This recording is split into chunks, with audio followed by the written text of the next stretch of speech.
The drumbeat of war is growing louder from the White House. Breaking news overnight, the State Department has ordered all non-emergency U.S. personnel to leave Iraq immediately. That follows rising tensions with Iran, Iraq's neighbor. The White House is reviewing an updated Pentagon plan that could send more than 100,000 troops to the Middle East should Iran ever attack American forces. How did we get here over the last 72 hours? Officials suspect the Iranians are behind sabotage attacks on oil tankers. U.S. officials say it is highly likely Iran's Islamic Revolutionary Guards were responsible for Sunday's attacks that blew holes in the hulls of Saudi and Norwegian tankers anchored just outside the Persian Gulf. But then just yesterday, we had the very important, a key oil pipeline in Saudi be attacked by drones. All of this information is coming from the Saudi government, that this was from Yemeni rebels, the Houthis, which are backed by the Iranians. President Trump had a clear message to Iran from the Oval Office yesterday.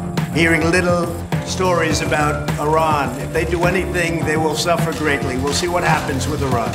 This morning, all of the non-emergency personnel are being ordered to depart Baghdad and depart the consulate in Erbil. Just last week, the U.S. warned that Iran or its proxies were possibly planning an attack on American forces in the region and sent that carrier strike group and bombers as a show of force. The U.S. has already sent an aircraft carrier and B-52 bombers to the Persian Gulf.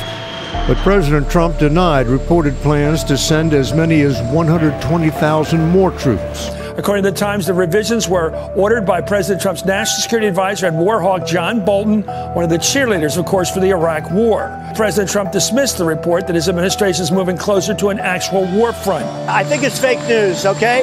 Now, would I do that? Absolutely. But we have not planned for that. Hopefully, we're not going to have to plan for that. And if we did that, we'd send a hell of a lot more troops than that. 120,000 troops obviously is a massive deployment. That's Iraq war troops. Exactly. Everybody in the Middle East is well aware that John Bolton was the architect of the Iraq War. And let's be honest, the Iraq War was 120,000 troops as well around. So that number is a triggering number for people in the Middle East. John Bolton, of course, is now the major advisor, national security advisor. He has learned nothing. And in fact, he is one of the few people in the world who actually believes that the war in Iraq was a good decision.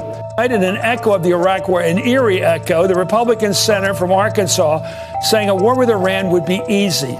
Could we win a war with Iran? Yes. That didn't take you a second. 2 strikes, the first strike and the last strike. But the larger question remains unanswered. How is a war with Iran in America's interest in any way? And just yesterday, British general commanding troops in Iraq told reporters that there has been no increased threat from Iranian-backed forces. Been no increased threat from Iranian-backed forces in Iraq and Syria.